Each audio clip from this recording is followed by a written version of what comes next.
So now, we are getting towards the conclusion. We are, so you can now go back to your seats. I'm gonna stay on the, also thank you for the online guests. If you want, you can continue watching or disconnect as you want. I'm gonna actually welcome on stage Alexandra Sonsino, who will interview us with questions that she has collected.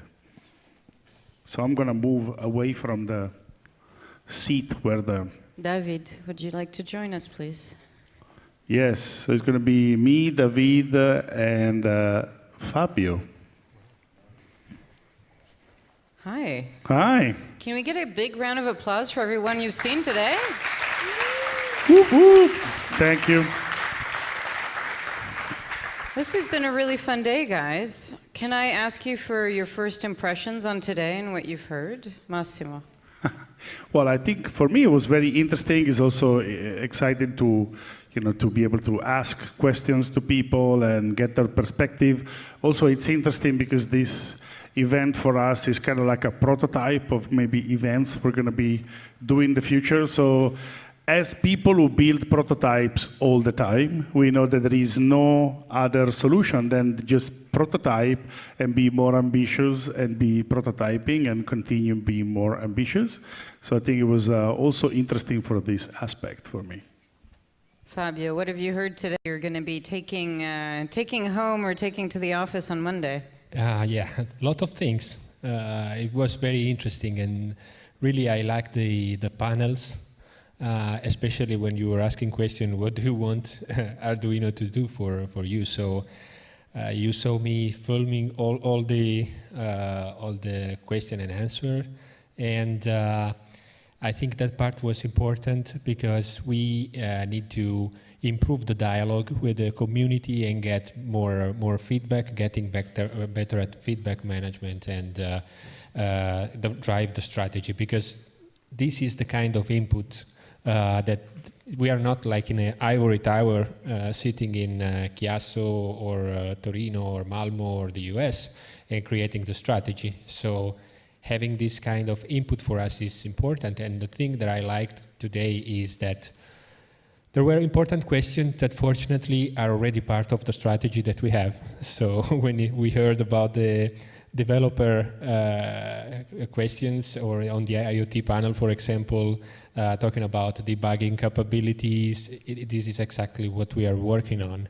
Those are complex projects, so it's something that we cannot do just from one day to the other, especially doing the way Arduino does things, so with simplicity, because we can throw in a debugger that is useless or it's very complicated to be used. The tricky part is to integrate those complex tools into, our philosophy. But great input. This is the key takeaway that I have from today.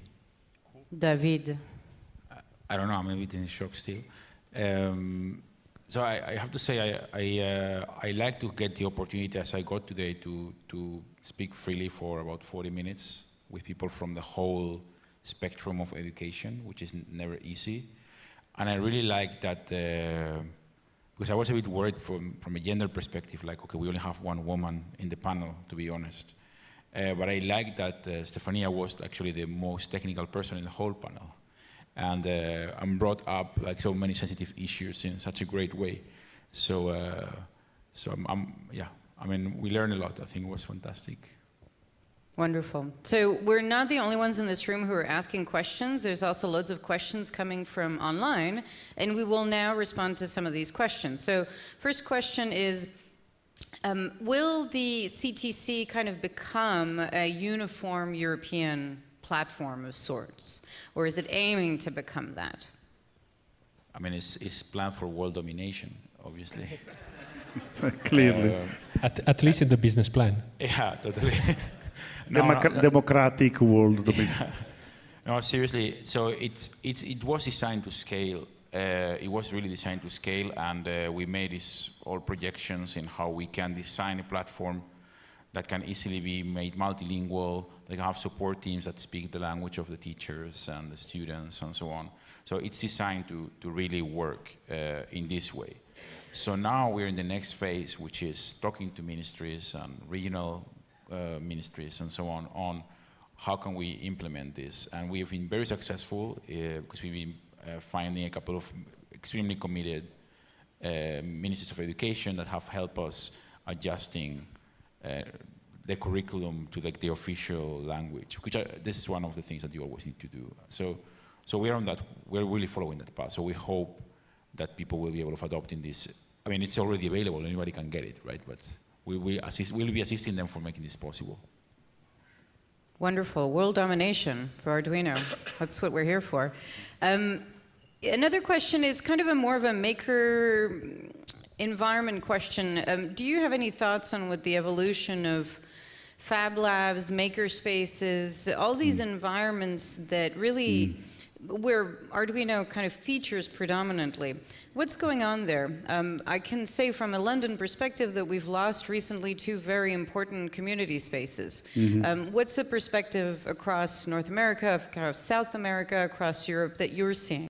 Well, so one thing I can say is that there was a moment, probably a few years. I was involved in creating 3 Fablabs, so I kind of have an idea how these things could work. I think there was a time where there was a lot of excitement about Fablabs and Makerspace in general, and a bunch of people started opening them to the point that we had a moment there were 100 Fablabs and Makerspaces in Italy alone, which is a huge amount of spaces. Also in Milan, there was a time there were like 7 of them. So I think one of the main issues is a lot of people started, but they didn't have a very clear idea of the business model because somebody has to pay for the electricity bill. And the second thing, they probably started building this thing before they had a community. And every time somebody says, oh, I want to build a Fab Lab, how do I do this? I said, first of all, don't rent a space, don't do anything, just use somebody's, apartment or something, but build a community first. And once you have a community going, then build the Fab Lab Makerspace around that. We had even places like, for example, in Italy where local governments put money to open Fab Labs, and so people started them, and then suddenly, they were not sustainable. And then they close down. So it's very important that you have a community, that you find ways to connect with your local territory. So if you live in a place where you're surrounded by people making shoes, your Fab Lab should probably have something that helps people innovate in making shoes. The connection with your local territory is fundamental after the community to keep going. David? I can contribute on the one side on Sweden, Spain, and because in Sweden there is basically a couple of maker spaces and historical hacker spaces and so on. And as Massimo said, if you don't have a group of people that are attached to them, it's really hard. Like in Malmo, we also created the first maker space. And the moment we tried to figure out a way so that Arduino would not be the one paying for everything, people disappeared, but then, luckily enough, we managed to hook up the space with the local government, and it made it a priority because it augments the existing educational system. So I think you need to always figure out strategies to figure out how this thing can exist if you really are interested. Like in Spain, there's a lot of them, and all of them have figured out different ways of be sustainable. One of the ways has been not to have the full portfolio of machines of a Fab Lab. Just laser cutter 3D printer is enough to run something that can work. But then in Latin America, there is a lot of very interesting models that work. Like in Mexico City, Hacedores, for example, and I should say hello to Antonio Quirarte, I bet he's watching. They always arrange probably the largest Arduino day, and they figure out a way to be able to keeping things for free to people and still have a sustainable way of living. And now they're partnering with Make to translate Make to Spanish. So there's ways, and you need to figure those in a way. And if you want to do something for the community, you need to figure out whether your community can pay or not pay. So that should not be the only way to make it work. So be sustainable and stay local and connect to what you have around you. Brilliant. So our next question kind of comes and is more for Fabio, I suppose, which is how are you going to be bringing Arduino into this market of professional SMEs, enterprises? So what are your plans and what are the things you can share with us today? Yeah, as you saw this morning, there is a lot of activities that we are doing, not only on the hardware side that is important, but also on the cloud and security aspect. So we are working quite extensively on that. So I think there is one point that is important to clarify, and I believe that today many type of engineers and professionals are joining the IoT bandwagon. Some of them come with embedded understanding, embedded technology understanding, but the majority of them are software engineers, and I think the key part of their job is just to resolve the application problem, create applications. But when it comes to IoT, you cannot just think only about the application, because the technology layer is very important. So there are applications where you cannot just put a Linux device. So I think Andy mentioned the smart agriculture. Think about powering a Raspberry Pi in a field in the south of Spain or wherever. So it's important that we create a little bit of awareness about the nuances of the technology aspect, and we provide tools that make it easier for people to just think about the technology aspect as a commodity. So there is a lot of education that we need to do, and explaining why it's important to use the right technology, also from the security perspective, because the security in IoT is crucial. And I just make an example. There is a company that makes kitchen, and here in Milano there is an important furniture fair. I went to talk to them, and they were showcasing the kitchen of the future, and there were 25 Raspberry Pis in the kitchen. So think about having this case where the fridge talks to the oven and say, okay, I need an update, and you could get 25 alarms from all those Linux devices that fire alarms for security updates. So there is a need for the right technology, and this is what we are doing. And of course, we are working in creating a network of partners that are able to understand how Arduino can be applied on the market. And we strongly believe that given the size of the problem, the only way is to have a channel of people that understand Arduino and that can go to market and present to people that normally have application problems, solutions based on Arduino. Not because it's Arduino, but just because we will be so good at creating the right technology for them and educating them the way we do for teachers, also for this level of professionals. Great, thank you for that. The next question, I guess, is a more technical question about the Maker Series. And today you're kind of announcing a relationship with Vodafone, but some people in the community have questions around whether one Maker board MKR board can connect to another one, and whether they can actually change providers and change network providers. How are you guys kind of offering this? So from a software perspective, the team has done a pretty amazing job. So it is quite easy to take, for example, an application and run it on a different board with minimal changes. So you can switch connectivity from a software perspective fairly easily. And from a hardware perspective, so when we do partnership, we work with a provider to simplify people's life, but basically we don't necessarily mandate the connectivity, so it's not one of those. So you can actually use whatever SIM card. We recommend that you use our partner because we tested it. So in the case of the Vodafone thing, a few months ago we came to this building and started discussing and then we worked with the people at Vodafone, and we tested it and also tested the network on their side, and we made it to run properly. So we can say, if you use the Vodafone network, it's going to work great. Then if you want to use somebody else, remove the SIM, put another. We don't lock people in. We don't like lock-in. And so we try to avoid lock-in, but when it makes sense, we give you an... Great. I think one of the next questions that we have is also one for you, possibly, Massimo, which is around the form factor. So the MKR series is obviously very different from the older Arduino boards, and the Uno is there as still a go-to platform for quite a lot of people. So how do you see that progression evolving in the relationship between the Uno and the MKR series? Well, I guess there is quite a bit of work that we try to do on form factors.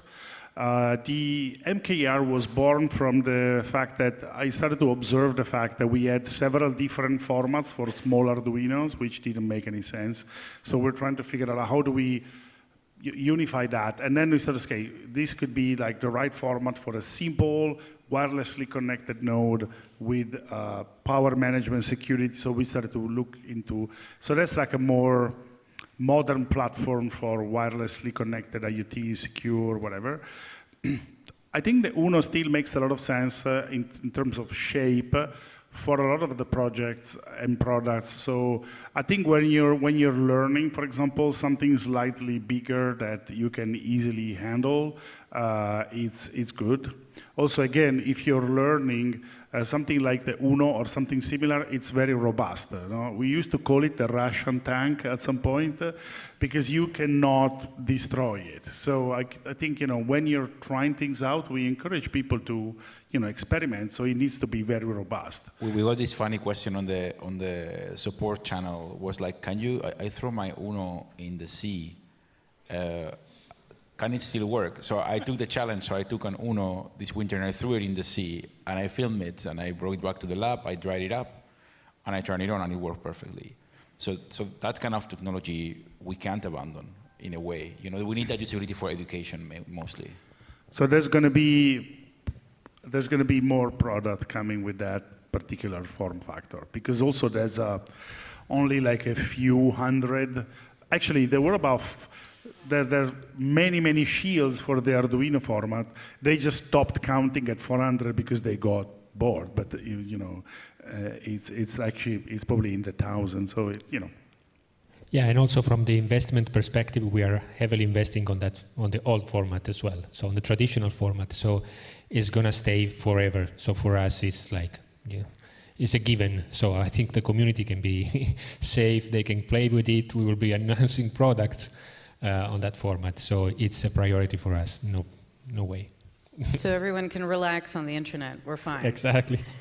The second to last question, because I'll finish with a kind of closing question, but do you imagine there to be an eventual relationship between Linux and Arduino that kind of builds up and builds up and is closer? Can you share your thoughts on this? Well, actually, so we already started doing things with Linux a while ago. So we have the Yun, which runs Linux and is also a classic Arduino board. I think going back to the thing we showed in the first slide, that we try to make complex technology easy to use. I think one of the issues for a lot of people is that Linux is still quite complicated to understand, and so, for example, the work that Luca and his team did, so that you can take a Raspberry Pi and you can set it up from scratch without knowing anything about Linux. Then you connect it to the network, and you can program it over the network, and still you don't know anything about Linux, and you can manage. So these are the kind of things we're doing so that you can take advantage of the power of Linux, but you don't, at the beginning, you don't need to know anything about it. And I think it's very important that whenever we onboard a new technology, we make it into something that just works. And then you kind of peel the layers, and then you find what's going on underneath. Great, thank you. So we're in Milan today. Mm-hmm. You guys are based in Torino. This is a business that has grown very much in Italy, in Europe, across Europe, in Sweden. across in the United States. What is the relationship that you're continuing to build across Europe that you can kind of share with us, or some of the markets that you're growing into, that you'd like to grow into, and some of the areas of the world that you'd like people who are online to kind of connect with you about, and companies that maybe are in areas you'd really love to see more activity in, and let's take advantage of this giant microphone that we have of people online and the internet. Yeah, I think Arduino is already a global company. I think we have probably all the countries where there are no export restriction problems, so we cover quite extensively the world right now. For sure, there is a large user base in China, but they're using their products. There is a huge demand for original product that is growing right now. Because, by the way, the only way we can keep innovating is if people buy the original Arduino. So we encourage people to copy stuff, but it's important that at least who has the resources buys original products. This is, I think, a very important point to make. So in the next few months, we will be approaching the Asia area in order to bring more original products. So Giorgio's feedback, everyone's feedback today is something that we keep hearing. But the solution could not be just take the Uno, lower the price, and send it to China, because it's going to kill us on the western part of the world. So we are finding clever ways to approach that market. So this is an area. India and China are two important areas for us, and we see that people are using the platform, but they're not using original products. So we need to figure this out better. And so from the market point of view, this is an important point. We also have other areas like Brazil and Latin America where we are ultra popular. If you look at the map of Arduino Days, we are ultra popular as a platform, and the conditions are different. So we are strategizing on how to serve also those markets better. Cool. Great. Well, thank you for letting me interview you guys for the closing bit of this. I will leave you because you have announcements to make. Well, okay. Thank you. Okay. Thank you. Thank you very much for Alexander. coming. Thank you. Thank you. Well, actually, I'm gonna stand because I had one leg that fell asleep. So I think we're wrapping up. Thank you for coming, and thank you for tuning in from the internet. I hope you enjoyed. There was a number of things that you found interesting and inspiring. We have a few short announcements to make. I actually had some notes here. So first of all, we want to say hi to David Mellis, who is another co-founder of Arduino that he didn't get to make a video at the beginning, and we sort of, I just thought it was nice to say hi to him, wherever you are right now in California. And the other thing, we want to announce the date of the next Arduino Day. Because a number of people got tired of waiting for us to announce this one and started to organize, like the people in Zaragoza in your hometown. Well, they made a great party. It was like 1,000 people. They made a big puppet with my face. That But it was like a month before the official one. I know. But it was a great cake. So the Spaniards, they decided that they got bored and they sort of did their own thing. So in order to prevent that, we are telling you that the next Arduino Day is March 16, 2019. Woo! Woo! Now you have to imagine balloons. Imagine balloons flowing in the room and confetti falling like woo! So before I drop the mic and leave the stage, the last thing I want to say is we also remind you that the call for Maker for Maker Faire Rome 2018 is open. The Maker Faire Rome this year is back. Actually, you know what? I want to call it Maker Faire Europe. I'm kind of tired. The people at Make don't want me to call it Maker Faire Europe, but I'm at Arduino Day. I can do whatever I want. So we have over 100,000 people coming. It's one of the biggest in the world. Clearly in Europe, there's nobody else that has so many people coming. So it is truly the European Maker Faire. It's happening mid-October in Rome.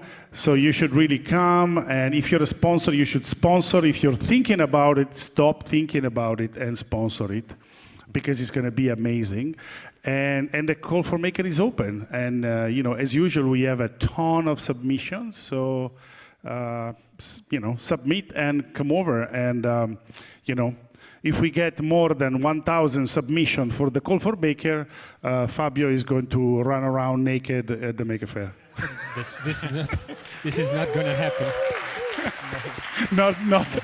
I am. Okay, what about the I ice- am what about told the ice that buckets? The Fabio's ice wife doesn't agree with this, so we cannot do it. Sorry. Listen. It was not working, so this is not going to happen. No, I know. It's. I've just received the text from your wife that says she's not I approving. will buy you a dinner. Me, I know. Buy a dinner to all the 1,000 people. Okay, so enough of this. Thank you very much for coming. I will let my friends say some final words. Yeah, so I have only a final word, that is thank you. It has been a very important day for us, and I hope you enjoyed as well, and you will enjoy while watching the streaming, because many people were sleeping or were going to sleep, and of course watching a streaming event from abroad is more complicated than being here. I would like to thank you also for being here with us in this room, and I think you deserve an applause. So it's so this is the only thing that I would like to say. So thank you many times. Cool. David? And if my microphone still works. Yeah. Well, many of you don't know, but the team, in general, the Arduino team was working yesterday night until super late, because we had a release today of a lot of boards and a new educational kit that we've been working with for almost 2 years with people from MathWorks. So I want to give a big round of applause to all of the Arduino team. Thank you very much. Thank you.